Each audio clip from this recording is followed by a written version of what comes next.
आम जनवरी मसरे Nandankanan police station में दुईटा केस रजिस्ट्रेशन होता गोटे 15/24 जो कि कंप्लेनेंट थे बालीपड़ार निर्मल राउत 18/24 से कंप्लेनेंट थे रघुनाथपुर समरंजन पात्र।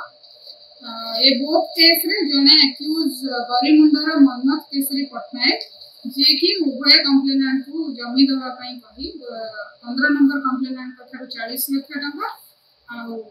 18 नंबर कंप्लेनेंट जे सौम्यरंजन पात्र 25 लाख टंका नहीं किंतु परे कंप्लेनेंट माने वेरिफिकेशन करके जानले सेमति किछि जमी एक्यूज जे मोहम्मद केसरी पटनायक तांका नारे सेमति किछि जमी नाही बस जमी तांका नारे रजिस्ट्रेशन करि